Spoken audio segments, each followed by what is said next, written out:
Thank everyone for being here. I'm Dan Siebold of the York County Historical Committee, and I welcome you to our presentation this afternoon. We're pleased to have with us today one of our greatest founding fathers, Dr. Benjamin Franklin. Dr. Franklin is portrayed today by Tony Gabriele, well known to many of us for his long-running column, Get Serious, in the daily press.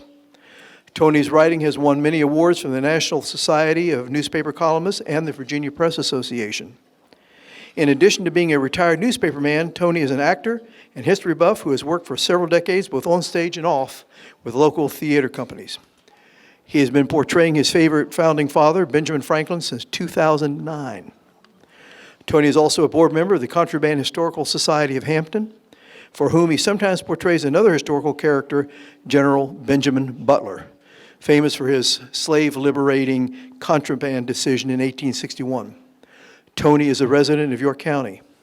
And I would ask if you have any questions during the presentation that you hold them until the end, and we'll address them at that time.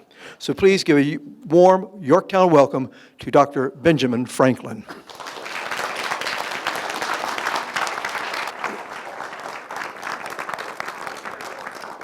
Good afternoon, and welcome to my home here on Market Street in Philadelphia. Oh, you come on a good day. The gout, which frequently troubles me, is not being a bother today, so I am walking about in relative comfort. Although it is a good thing you did not come a little earlier, because I just recently concluded doing my daily air bath. Are you familiar with my air bath? Very, very healthful practice. What I do is I open up all the windows in the room, take off all my clothes, and then I sit naked for an hour, letting the air circulate all around me. Very healthful habit. I must tell you my theories of air circulation someday. Oh, come right in, folks. Come right in. Take a seat. All right. I was just telling about my air bath, but I'll get back to about that later. Yes. Well. Oh my gosh. I'm told you people are from Yorktown, Virginia. You know, I've been around this area once when I was the postmaster for the colonies, doing inspection tours of the postal routes and facilities. Came through here, came to Williamsburg. Oh, the fine people of Williamsburg gave me an honorary degree. And then I came down through here on my way going to Norfolk. Oh, and the wonderful people of Norfolk made me an honorary Burgess. I was not certain what the rights and responsibilities of an honorary Burgess were, but I was welcomed in all the taverns. I traveled around so much when I was a postmaster. Long carriage rides. I remember one time I was in Connecticut, headed for Hartford, I believe it was. And it was nighttime, and the winter was coming on. Oh, and it was cold, and I was shivering in that carriage, hoping I would soon be able to get to that inn I was staying at and warm up. Finally arrived there. Now, I wanted to get myself a seat right by the fire. But when I walked in the door, I found the place was quite crowded. All the seats by the fire were taken. So I summoned the innkeeper, and I said to him, "Innkeeper, would you kindly bring a bucket of oysters for my horse?" Innkeeper looked at me and said, "Oysters? Your horse eats oysters?" "Oh, yes, he's a great fancier of them." And I said that in a voice loud enough for everyone to hear it. And so the innkeeper fetched the bucket of oysters, went out the door, and everyone went out and followed him to see this phenomenon, the oyster-eating horse. And I got myself a nice seat by the fire. Well, a few minutes later, the innkeeper came back and said, "I don't understand. Your horse won't look at those oysters." And I said, "Oh, well, he must be off his feed. But never mind. I'll eat the oysters."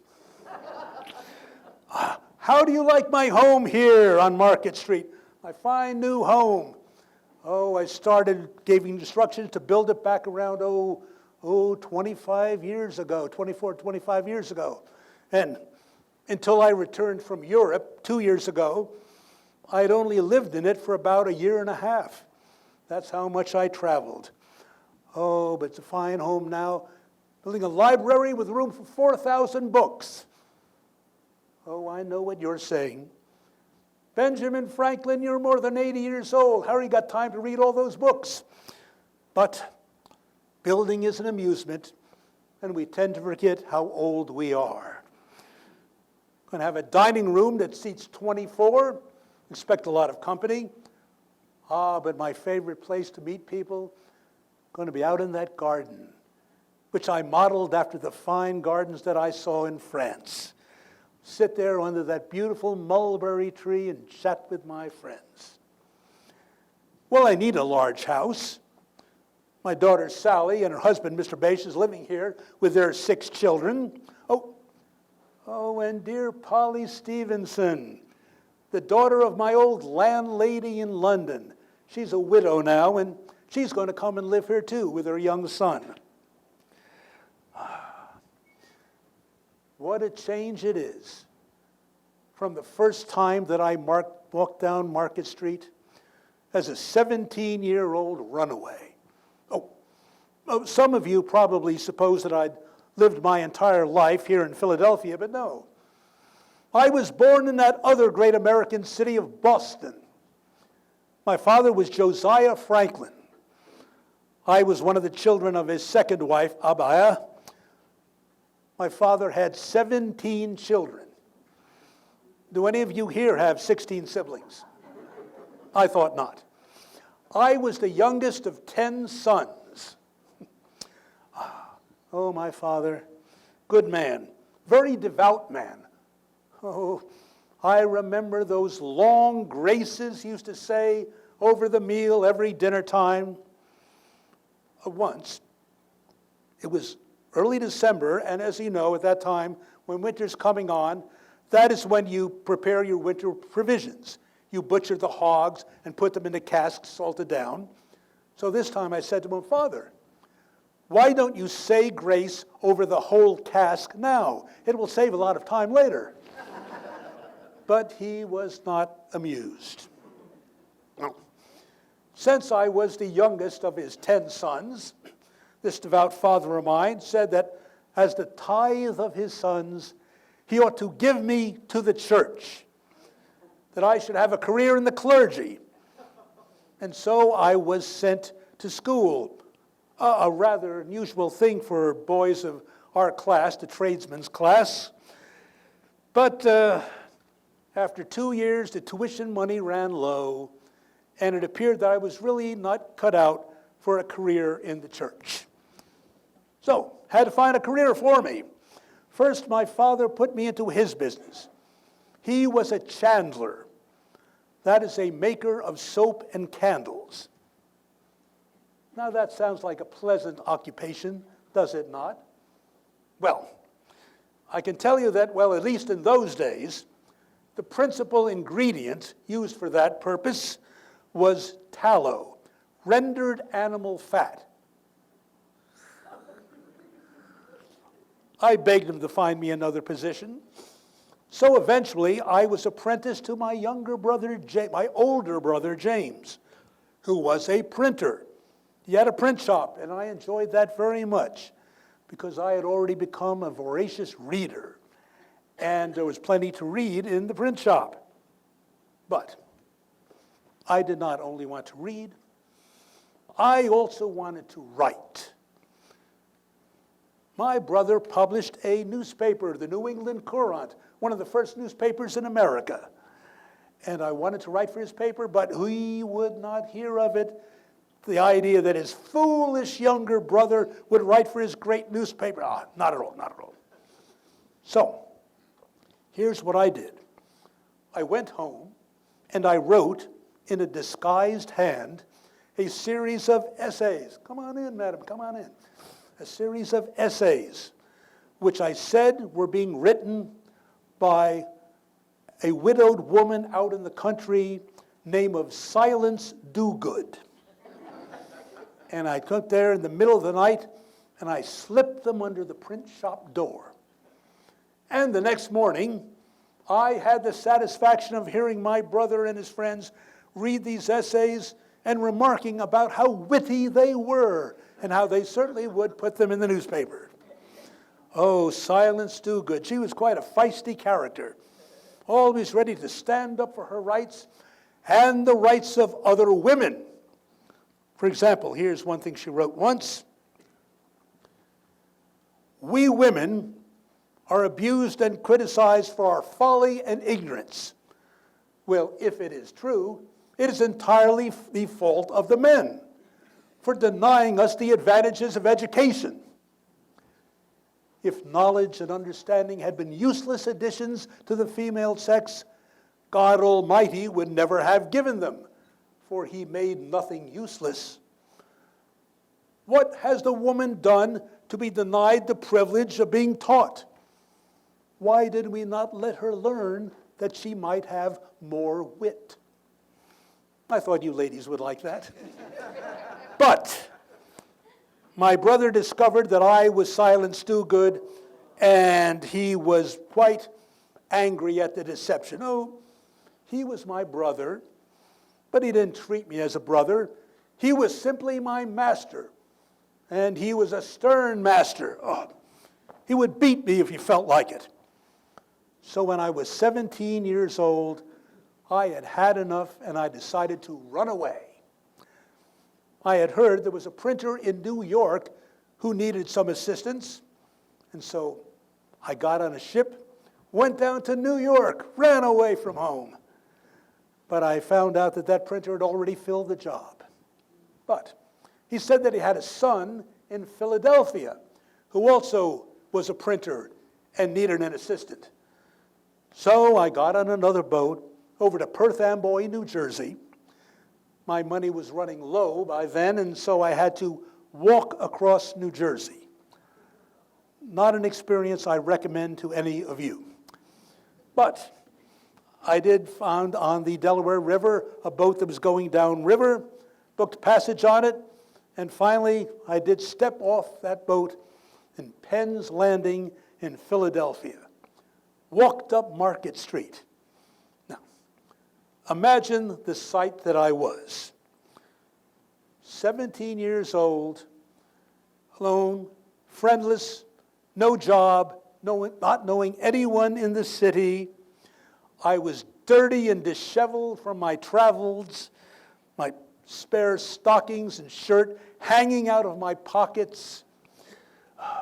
And, well, with the few coins I had left, I bought 3 puffy rolls so I'd have something to eat. So there I was, walking down the street, looking bedraggled and woebegone, munching on these rolls. And what could happen to make it worse? I looked over the side of the street, and there was a girl about my age, looking at my ridiculous appearance and smirking. What could be worse for a 17-year-old boy? But things worked out. I did find employment, and I did find lodging in the home of a Mr. Reed, who turned out to be the father of that girl, Deborah Reed, who, in the fullness of time, became my wife. Now, well, I worked hard at the printing business, worked hard, long hours, tried to save all the money I can, very abstemious in my diet.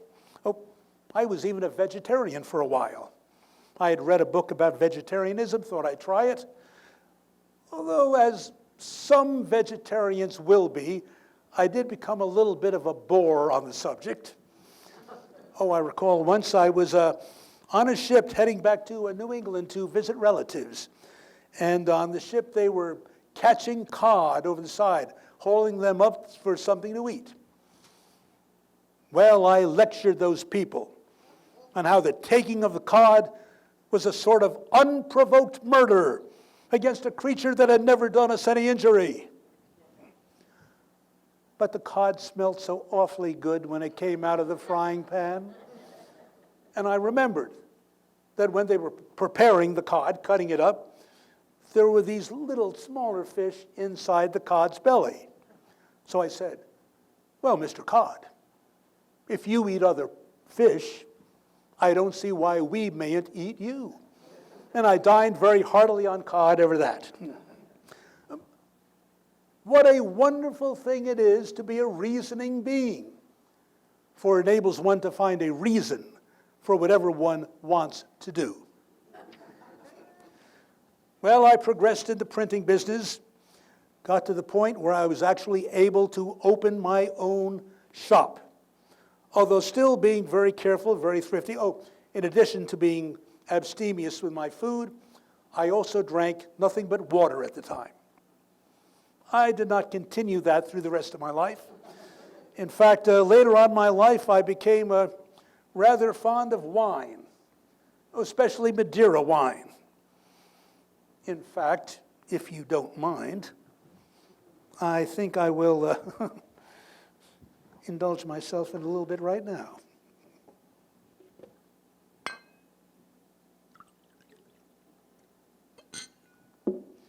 Oh, I even wrote a drinking song once, the words to a drinking song. Called it The Antediluvians.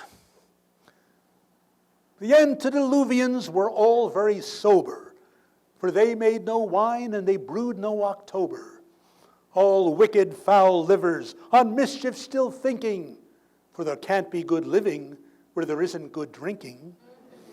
'Twas honest old Noah first planted the vine and mended his morals by drinking its wine. The drinking of water he justly decried, for he knew that by drinking it, millions had died. From this bit of history, clearly we find that water's good neither for morals nor mind, while safety and health are in wine bibbing found, while those who drink water deserve to be drowned.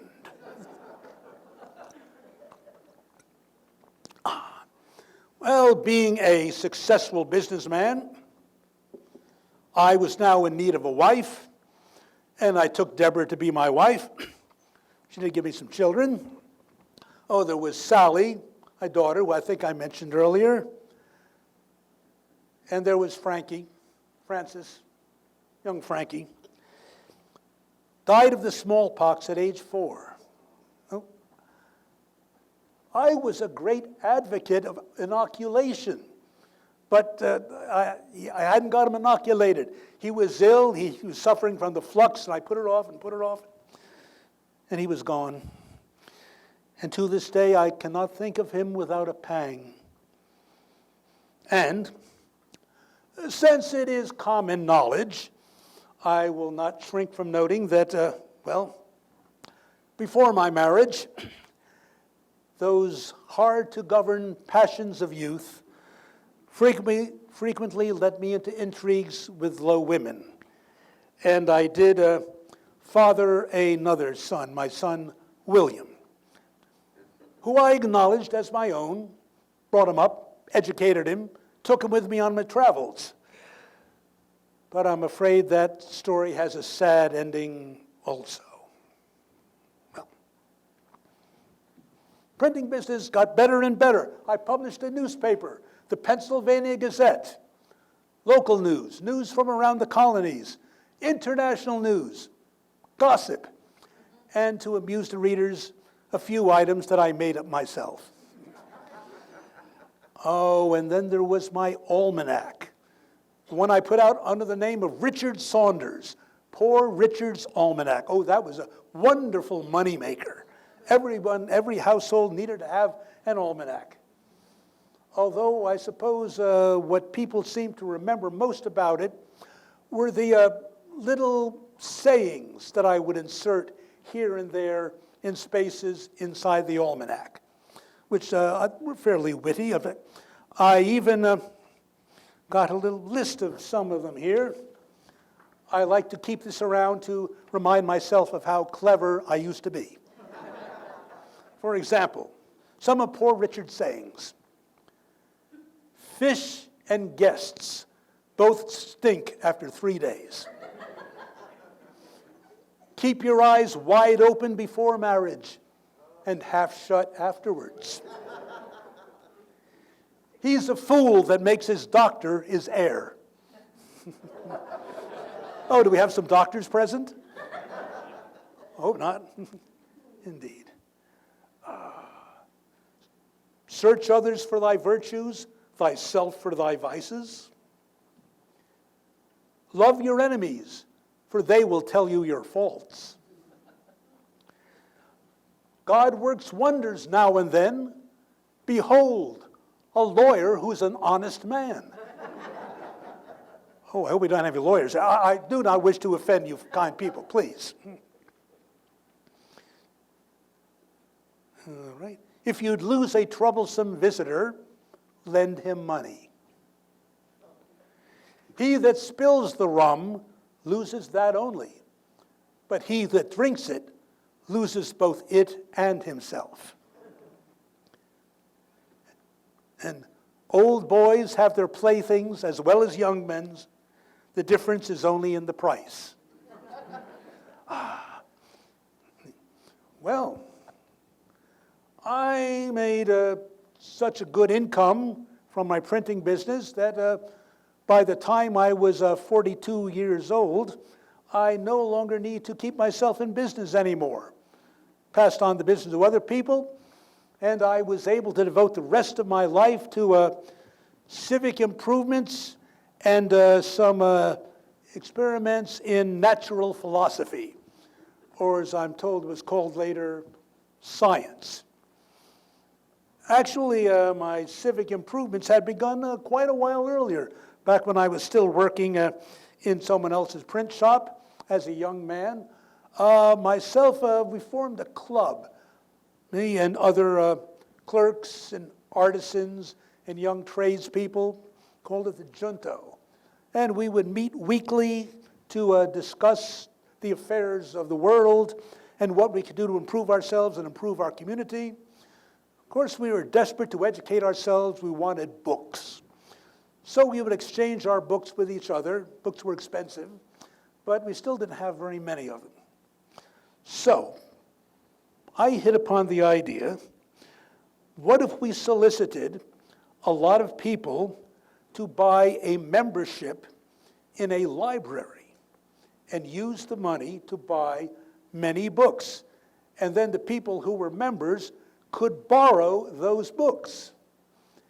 And we did indeed set one up, which may have been the first public subscription lending library in the country, and which was then imitated in several other places. And I believe, humbly, that it went a great deal farther in educating the American public much better than the average person back in Europe. Oh, but now that I had more free time, I involved myself in other things.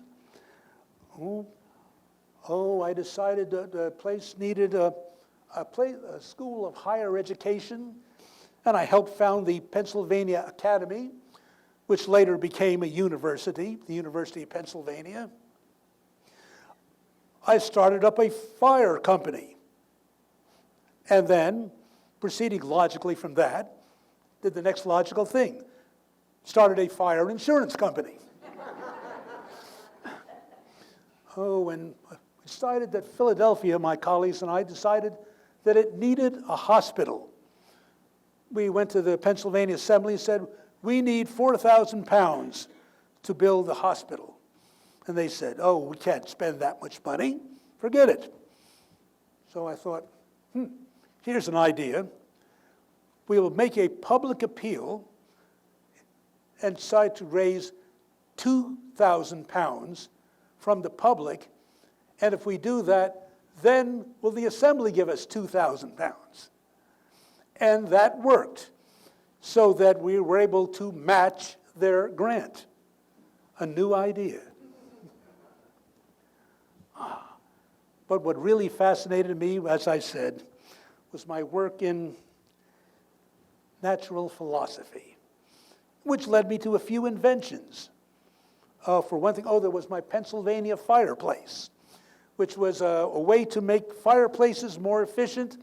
This metal box that you would put into the fireplace so that it would heat up and the hot air would circulate throughout, and then the metal would get hot and radiate out through the room. Much better way to heat a room. Some people later made some improvements to it, which they named after me, the Franklin stove. There was my glass harmonica. Do we have some musicians in the room? Have you ever heard of my glass harmonica? You have, yes. Well, perhaps you know of seeing people who would wet a finger and run it around the rim of a glass, and it makes a musical note, and you could probably have different glasses tuned to do so. Well, I made this apparatus where a series of tuned glass bowls on a spindle, which you then worked through a foot treadle, so it was the bowls that spun, and you played them with wet fingers. Very nice. Caught on for quite a while. That fellow, that Austrian Mozart, wrote some tunes for the harmonica. And so did that young upcoming fellow in Germany, Beethoven. There were my bifocals, another great advantage. They will want to see both a distance and also read by looking down through the second half. You are familiar with those. But I suppose my most significant endeavor in those fields was regarding electricity. Now, electricity was a great mystery in those days. People didn't know what it was or where it came from. But I became interested when a traveling exhibitor came to town, a Dr. Archibald Spencer, with an exhibit of electrical wonders. And he had this machine which would generate the electrical fluid, and he used it to do various tricks like igniting a bowl of spirits of alcohol or making sparks shoot from the fingers of his young assistant. And I was fascinated. And I got myself one of these machines. Set it up in my home, and me and my friends began to do various experiments with it. And we discovered some interesting things. For one thing, we discovered that if you had an electrical charge and passed it on to another object, the place it came from seemed to have a different sort of electrical charge which wanted to come back together. Well, we didn't know what to call these, so I just said, well, how about if we call this one thing a positive charge and the other a negative charge? But I suppose the learned scholars later on will come up with better names. And we discovered that certain objects were very good holders and conductors of electricity, such as water or metal, and others did not want to conduct them well, like wood or wax. And then I found out in my inquiries what I called the marvelous effect of points. Let me explain that. Now, a piece of metal can attract and hold an electrical charge. But if you have a flat piece of metal, you have to bring the electrified object very close in it in order for the charge to pass. But if you have a narrow pointed piece of metal, the electrical charge will leap over a distance to reach it. This became important when I began to think about lightning. Now, lightning was a great scourge in those times. Destroyed so many buildings, killed so many people, and no one knew of any way to stop it. They had a belief back in old Europe, a superstition I called it, that when an electrical storm was approaching, well, we didn't know it was an electrical storm yet, but that's what I found out. When a thunderstorm was approaching, they would send people up into the belfries of the churches to ring the church bells in the supposition that the sound of the holy bells would drive away the lightning. Of course, a church steeple is one of the places that is more likely to be hit by lightning, and they lost more bell ringers that way. But I began to think about lightning, and that how it seemed to have a certain similarity to the electrical sparks we were producing in my home laboratory. A bright light, the suddenness of it, the fact that it seemed to follow a jagged path, that it made a noise, that it had a destructive power, that it produced a distinctive odor. So I began thinking, is it possible that these lightning bolts are electrical sparks? But how could one find out? Well, if I could get one of these metal rods I was speaking of high up in the sky, maybe I could find if it would draw down some of the electrical fluid. Maybe that's what was up there roiling around in the storm clouds. But how do you get a metal rod high up in the sky that way? My first thought was find a very tall building and get a very long metal rod. Put it on top, have someone down near the bottom of the rod, seeing if any electrical charge is being discharged from it. But there were no very tall buildings in my town of Philadelphia. Then I thought of something else. I'll bet you're wondering when I was going to get around to the kite. Oh, one of my favorite childhood toys, a kite. I remember one time I was a boy out swimming. I set a kite up into the air when it was a stiff breeze, lay down on my back in the water, and let the kite pull me easily across the pond.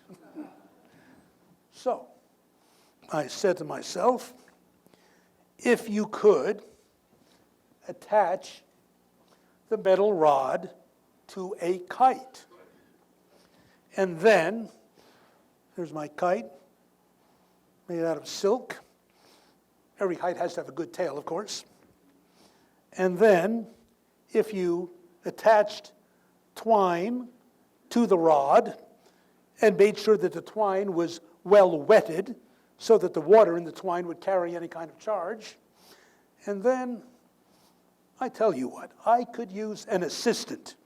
Would someone like to be my assistant up here? Please, do not be shy. All right, you, madam. I went out and did this with my son, William, so I do need a second person. All right, take hold of the kite. And as I said, on twine, at the end of the twine, it needed a piece of metal, so I took a key attached to it, and then attached to the key a strip of silk, because obviously I did not want any kind of charge passing it to me. So on a day when there were storm clouds swirling overhead, William and I went out, and he got the kite aloft, up in the air, up in the storm clouds, as high as he could, and we waited, and waited, and waited, and nothing happened. And I was beginning to despair anything would come of it, and then I noticed that all the little strands on the twine were sticking out like this, as if they were trying to get away from each other, a phenomenon we had seen in our experiments when two things had a similar electrical charge. Could it be? Well, could not restrain myself. Should have known better. I went and put my hand close to the key and zap! Got myself quite a shock. But I was excited. Could it have been? All right, you may bring down the kite. Thank you very much, madam. Took that key, brought it back into our home laboratory, transferred the charge into a device we had called a Leyden jar, which was able to store electricity in, did some experiments with it, and discovered that it was indeed electricity. It was behaving the same way as the charges we had generated in our own home laboratory. So therefore, I, Benjamin Franklin, the first person to prove that lightning was a form of electricity, except I wasn't the first. You see, I had written my ideas for this experiment back 2 years earlier, sent them to my colleagues in England, they had passed them on to some experimenters in France. And some people in France had done the experiment earlier just the way I'd first envisioned it, putting a tall metal rod on top of a tall building. And they did it a month before I did. Except, information took a long time to pass across the ocean, so I did not know about it yet. But I suppose the reason that I am remembered for all this is because my experiment led to the most useful of all my inventions, the lightning rod, a method of preserving buildings from strokes of lightning, putting your metal rod up on top of the building, connecting it to the ground with a metal wire, and any electrical charge from the sky that might come down would not hit the building because the rod was up there instead. Put it on my own house, it worked, and eventually people started putting them all around America and then in Europe too. And that made me famous. It did indeed. Made me famous. Oh, there were some people, some clergy people, who objected to it. They said that it is God's will where the lightning strikes. You are blasphemously subverting the will of God. To which I replied, well, consider. The rain also is sent down upon us from heaven, and we have no scruples about building roofs to keep the rain off our head. Well, at this point in my life, I now began to get involved in politics.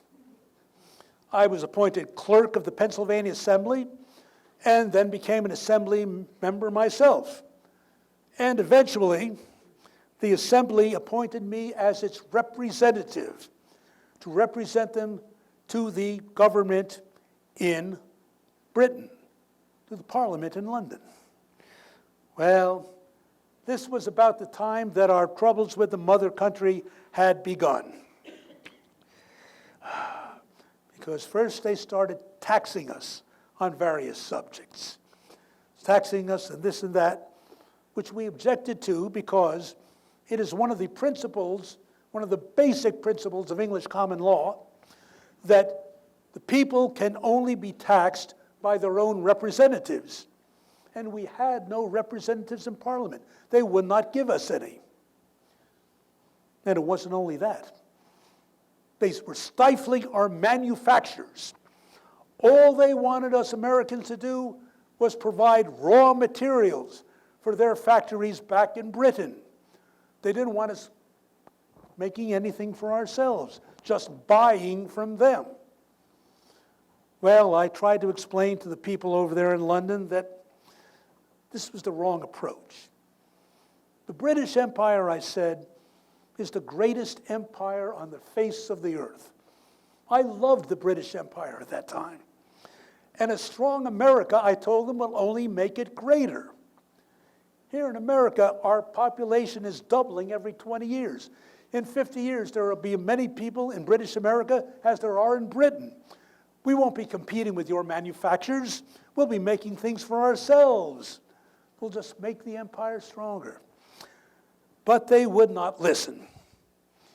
And then they compounded things with the infamous Stamp Act. You have heard of that. Passed a law where every piece of printed paper that you bought had to come with a tax stamp that you had to pay for. Well, that caused a great deal of indignation in America. I did not realize it all of the time. I was there in London, was a little bit out of touch. I wrote back to my friends that, well, it's a bad law, but what can you do about it? Seems that we are stuck with it. I did not realize that back in America, the stamp agents were being attacked in the streets. I certainly did not know that when I recommended one of my friends to be Philadelphia's tax stamp agent. Very bad. But I eventually learned what was going on, and I appeared before Parliament and explained to them, you are fomenting a rebellion. The American people will gladly follow your leadership. We can be led by a thread by you. All you have to do is give us our rights. And they did wisely repeal the Stamp Act. But there were other taxes. There were taxes on glass, taxes on lace, taxes on this, that, and most infamously, a tax on tea, which they refused to remove. Now, and you heard of that famous incident, the Boston Tea Party. I'm told there was another little tea party right here in Yorktown. There were several of them. Well,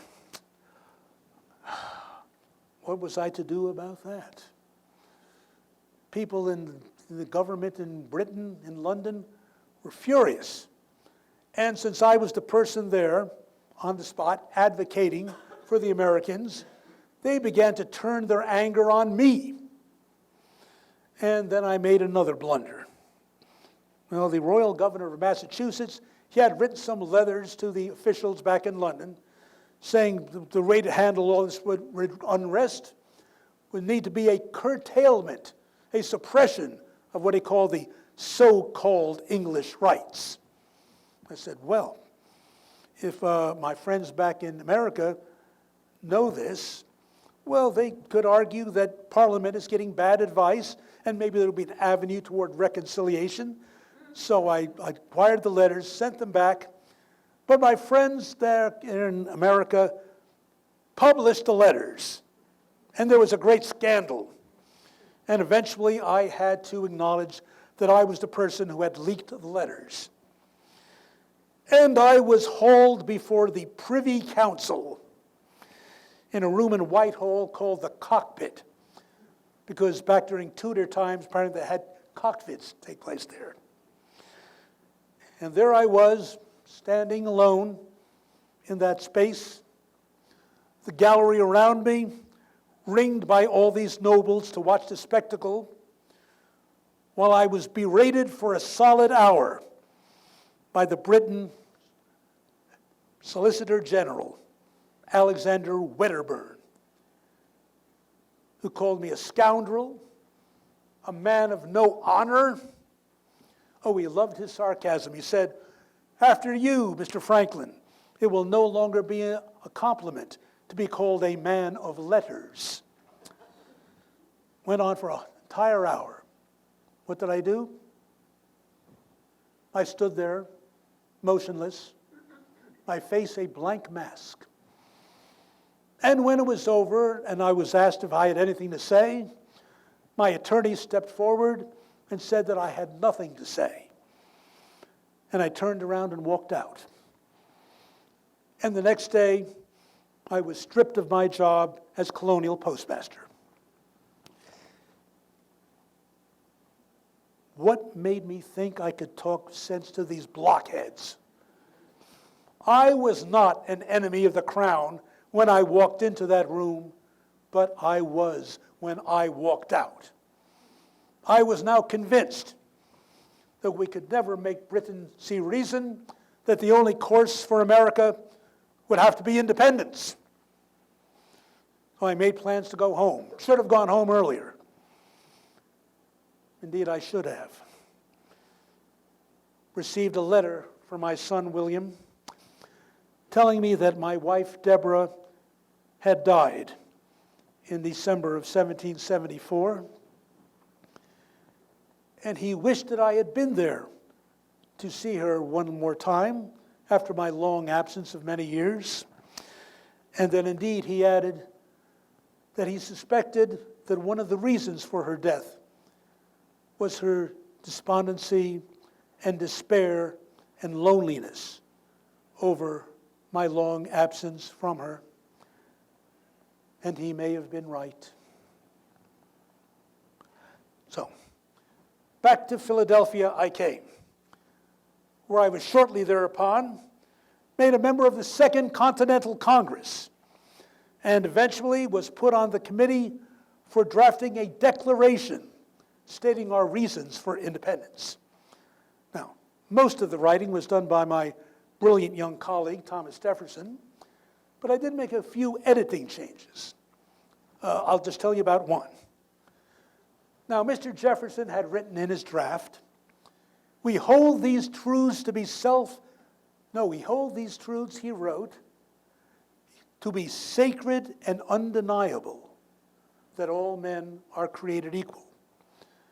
And I said to him, well, Mr. Jefferson, that's very good, but I see you use the word sacred, which is a religious term, and people have disputes over religion. There are religious controversies.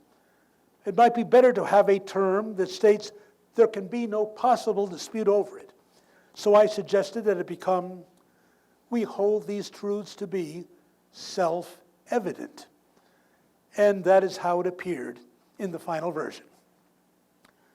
Well, now my son William, he had risen in society, worked his connections, and he had gotten himself appointed Royal Governor of New Jersey. And it turned out he was a royal governor indeed. When this war started, he decided his allegiance was going to be to the crown. He would give a greater allegiance to that king than he gave to his father. And that was the end of our relationship. Well, then John Hancock, the president of the Continental Congress, came to me.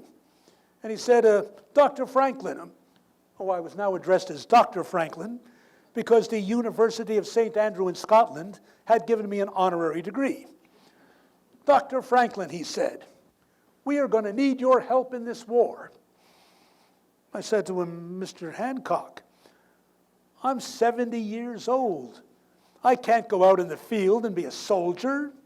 Oh, no, Dr. Franklin, you misunderstand. We want you to go to France and help persuade the French to help us in this war. They might like an opportunity to do some damage to the British. We want you to be a diplomat. Oh, Mr. Hancock, I said, that's quite different. For as you know, a soldier may be called upon to die for his country, whereas a diplomat only has to lie for his country. So off to France I went, where I was already famous because of my electrical experiments and my lightning rod. And oh, what a reception I got. Oh, fetes, parades, and parties all the way from the time I landed till I arrived in Paris.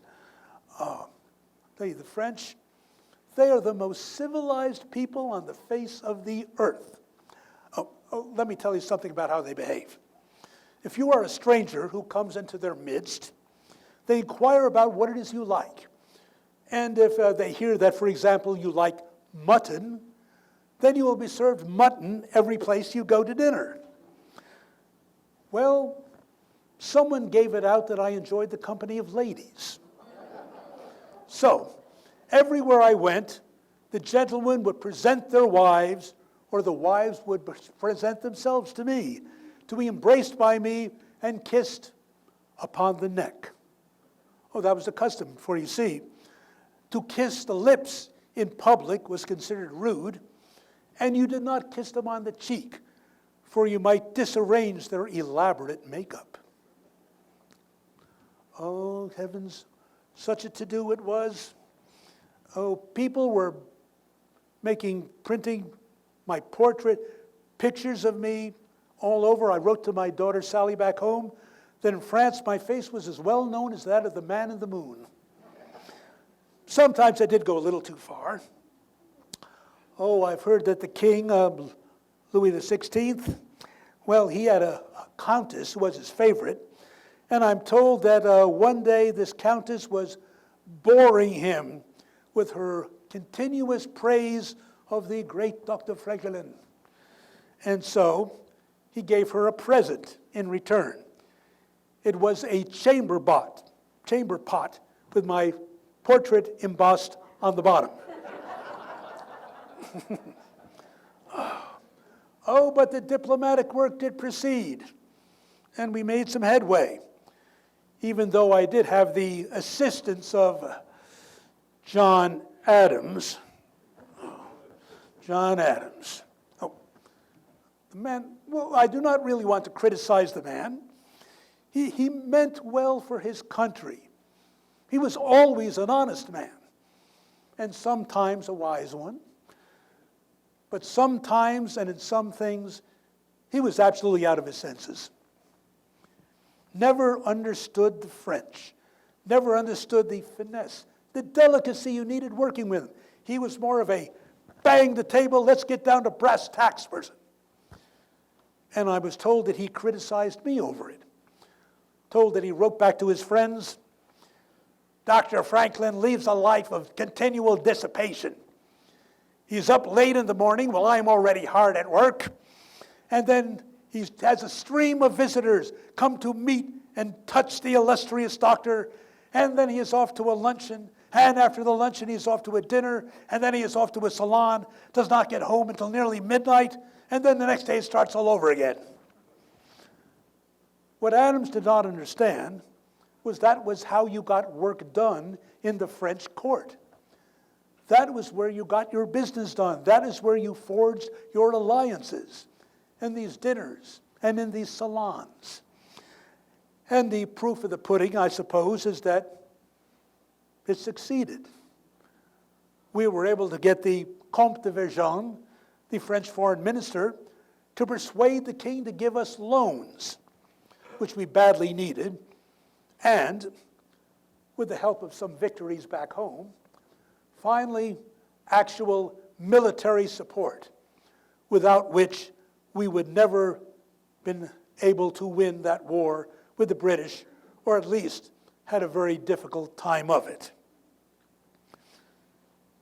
And of course, as you know, finally came the victory right here in Yorktown. But I stayed on, became one of the people who negotiated the peace treaty in 1783.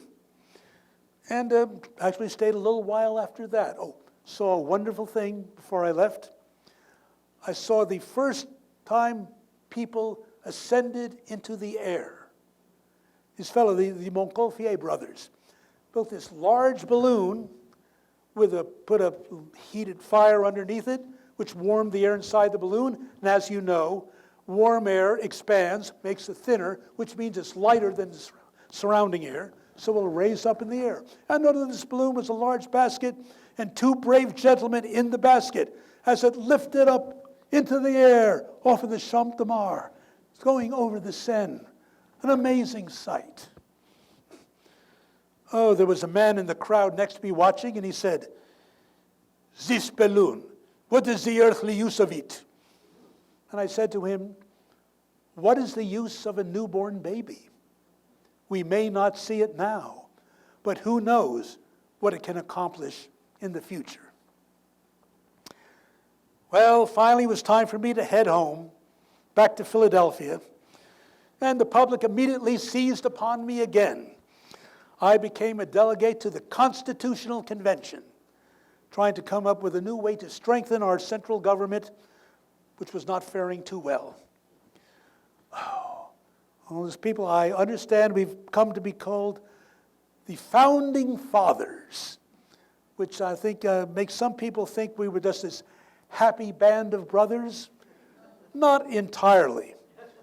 There were great disputes among these people having very widely different opinions about what sort of country America should be. Myself, I was more kindly disposed towards democracy than a lot of the other people were. I did not like this idea of having a Senate. It sounded too aristocratic and elitist. One conversation I had once with a fine patriot he was, Gouverneur Morris.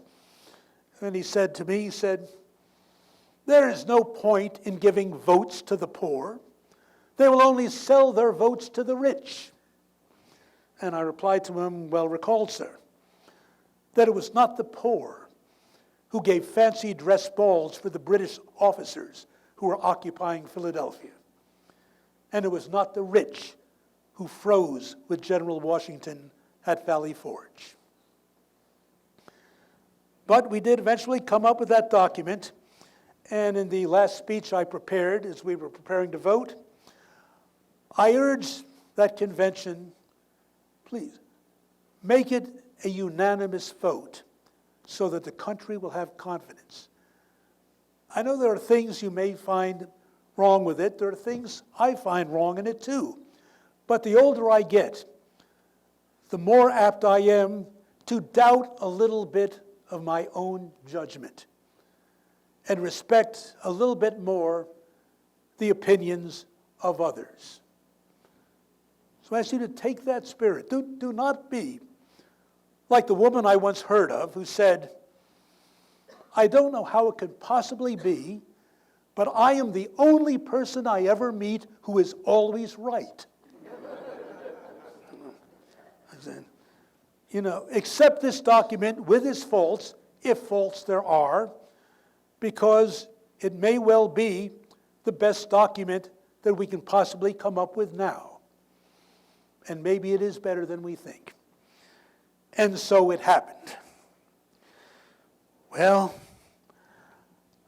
I'm certainly hoping, we are optimistic, that this Constitution will be ratified by the states, and by the next year, we will have a president, which will almost certainly be General Washington, and we will have a Congress, which leads me to what I think might be my last public act.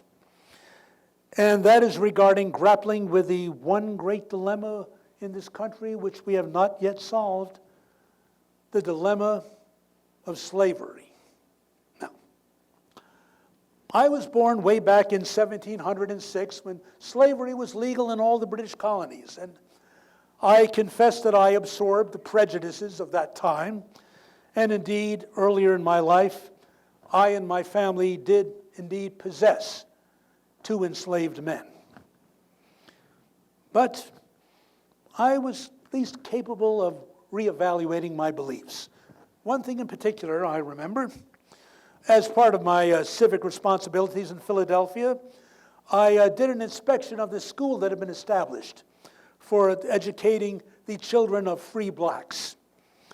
And as I went to the school and studied it and examined it, I discovered, I will confess a little bit to my surprise, that these black children were every bit as capable of learning, every bit as capable of behaving properly, every bit as capable of being good, civilized members of the society as white children were.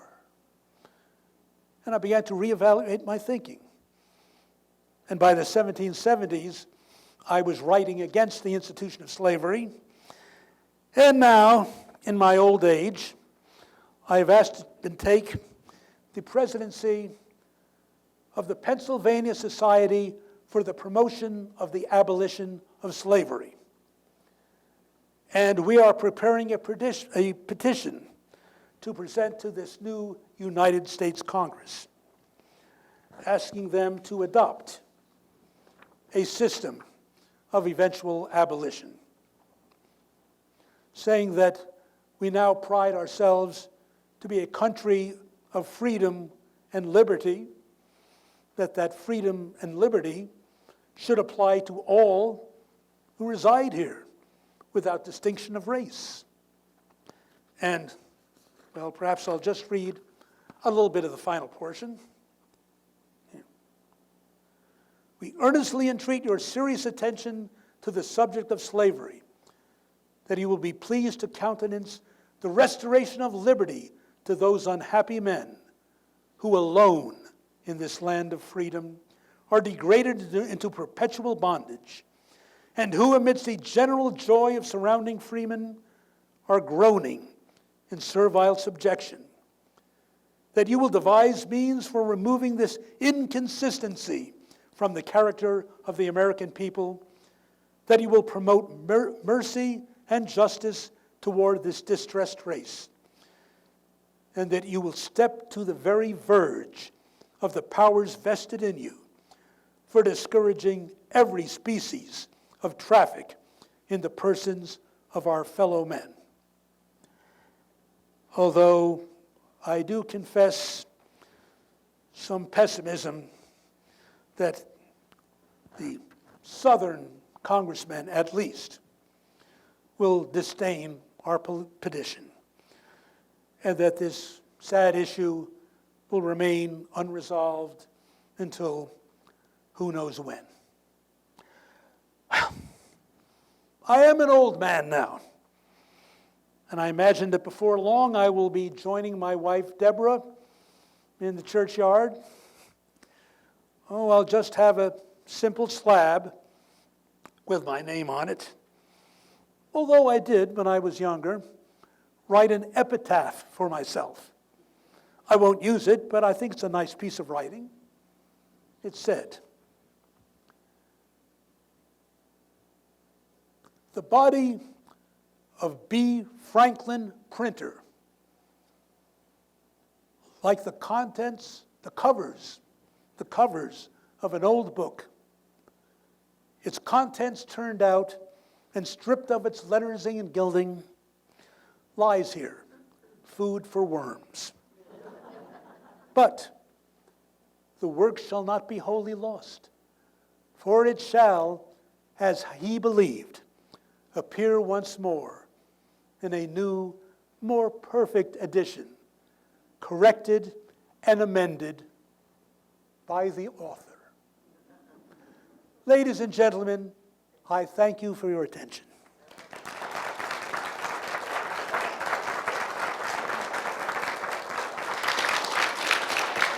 Sure, you are most kind.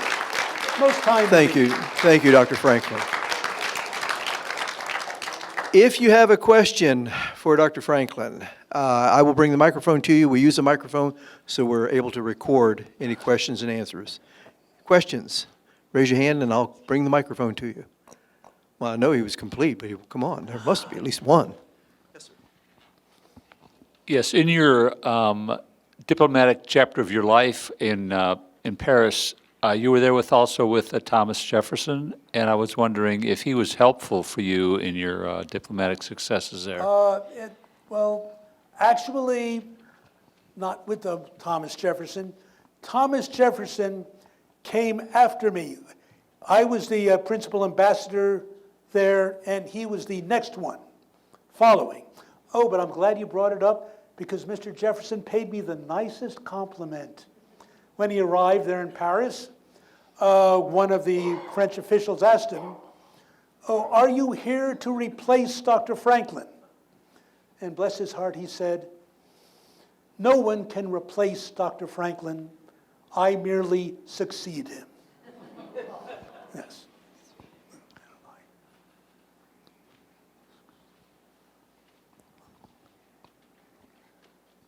Good evening, Dr. Franklin. Is it true that we could say that you were a ladies' man in France? And also, in addition to that, there were apparently 7 enslaved people in the Franklin household. How did that break down? Because you mentioned 2. The 2 that were my personal. Say that again? 2 that were my personal possession. Okay, so then there were It was 5. an extended family. 7 altogether in the family. Yeah, extended family. Yes, sir. So, ladies' man, yes or no? Well, I will first off note that my political enemies tended to exaggerate those stories. But I would, and secondly, I would remind you that when I was there in France, I was a widower. I did, as I noted, enjoy the company of ladies, and especially the company of intelligent ladies. Unlike many of the men of that time, it is sorry to say they really disdained women, except for their feminine charms, accepted, did not consider them worthy intellectual companions. I did. I loved conversation with a clever woman. And of course, I was susceptible to their feminine charms as well. And in many of the cases, many of my female friends, well, we were very affectionate. Several of these women in France would actually refer to me as their cher papa. It was that sort of relationship. Although there was a woman, Madame Helvetius, who I was very taken with, and indeed proposed marriage to, but she declined, alas. Yes, I did enjoy the company of women, had many, many female friends, and I am pleased to say that of all the female friends I had, they all remained my friend through my life. Anyone else, please? Other questions? Because of your pronunciation of Champ de Mars and La Seine, I wondered, did you learn French there, or did you speak French? Yes, did you not do- well, not well, but enough to get by. Because Jefferson did, I believe, right? He was. Well, Mr. Jefferson, well, he was a polymath. He spoke several languages. Oh, did he? Yeah. Oh, Yeah. I was pretty sure he spoke. Yes. I was not fluent in French, but I could speak it well enough to get by and even do a bit of writing in French.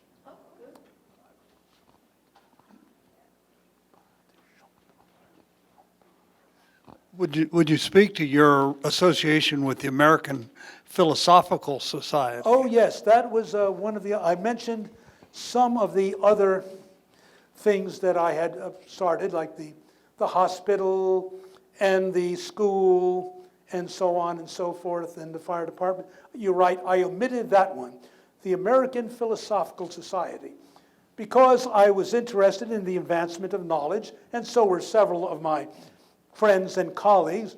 We decided it would be good to have something that was sort of the equivalent of, for instance, the Royal Society in Britain, which was a society of scholars and, as you call them, scientists. And I felt that we needed a similar organization in this country, and I helped to get it started. And I hope to hear that it exists to this day. Do you know if it does? I'm very pleased to hear that, yes. Would there be anyone else with any other questions? Anyone? If not, Dr. Franklin, oh, we have one here. Your daughter Sally, do you have any comments about her? Oh, yes, I was. Some of them might not be entirely flattering to me because I was an absent father for so many years, away first on my postal tours, and then in Britain, and then in France, and so on and so forth. I liked her very much. She was what I prized, and perhaps some of the women of later years might not find this admirable. I was very pleased that she was a docile and obedient daughter, which she was. But we had good times together. We were both musicians, played very prettily on her harpsichord. And we had a good relationship, and she married well. I was not sure at first. At first I thought this Mr. Bache might have been a gold digger, but he turned out to be a good husband for her and a good son-in-law. So she had a good marriage and little children. Anyone else, please?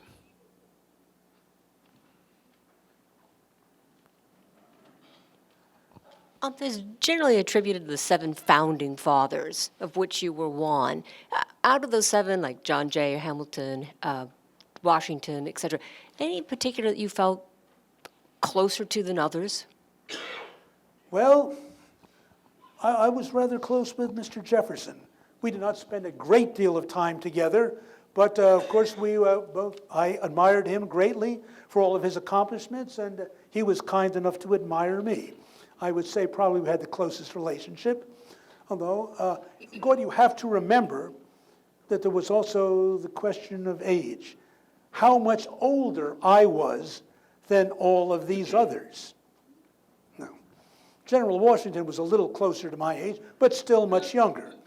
I mean, in 1776, I was 70 years old. Mr. Jefferson was 33. But we did manage to forge a bond, nevertheless. Will there be anyone else? Questions? Any questions from over here? Hello, Dr. Franklin. I'm originally from up where Fort Necessity was, and George Washington and Lafayette were up there, and Washington was actually in the British military. Oh, yes. You know, and with Braddock, and that's And where I have a I'm from. relationship to that story, too. Oh, wow, great. That's what I was going to ask. Were you ever up around there? Because Lafayette and Washington were up there.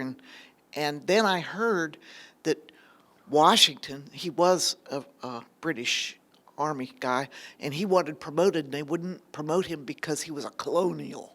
And so that's what really incented him to become like the big revolutionary that he was. And I just wondered if you had any Well, that was relationship certainly with one of the fact, your story is substantially correct. Because actually, he was not really in the British Army, but he was a Virginia militia officer serving with the British Army. And of course, in that infamous incident known as Braddock's defeat, in which this British force, led by this somewhat arrogant general who thought that these savage Indians could not possibly make an impression on his trained British troops. And the Indians wound up slaughtering his British troops, and him also. And Washington acquitted himself with a great deal of bravery. But yes, well, my function in that was when General Braddock arrived, he found that the wagons he needed for his army were nowhere to be found. So because of my connection, I was the person who arranged the loan of the wagons for his military expedition, which almost bankrupted me because most of the wagons were lost in the expedition. But finally, blessedly, the British Army said that they would absorb the expense. But yes, that was certainly one of the things that irritated Washington about the British. Also, the fact was his dealings with the British merchants in London, where he was sending his goods, his tobacco to London, and he felt that he was continually being cheated by them. So he evinced a profound distrust for the British in general. Anyone else?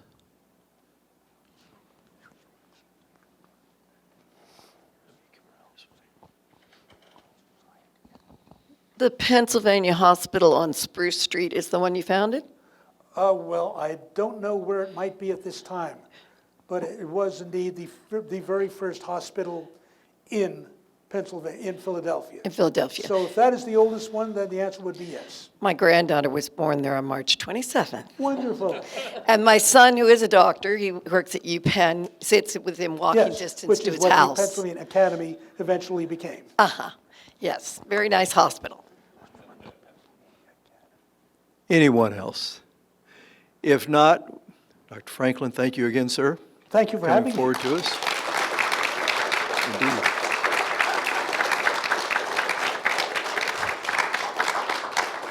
Thank you.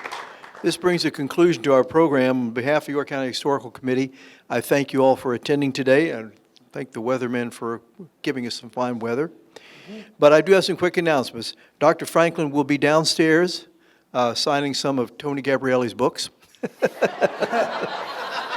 Isn't that nice Ghost of him to do writer, that? a ghost writer. Also, there are some, I don't know if the gallery is going to be open. I think it might be open for a little while after we finish up here. If you want to go in there and purchase some of our York County historical books, a compilation of history of Yorktown in the gift shop downstairs. And also, our next talk is going to be on November 13th, and that will be the history of the United States ship Constitution. And it will be presented by Navy Captain Christopher Melshush. I believe is the correct pronunciation name. We'll find that out. But November 13th, 3 o'clock, we'll be back up here to hear about the history of the United States Constitution, or as most of you may know, Old Ironsides. So again, thank you, Dr. Franklin, Dr. Tony Gabriele. Thank you very much. Indeed.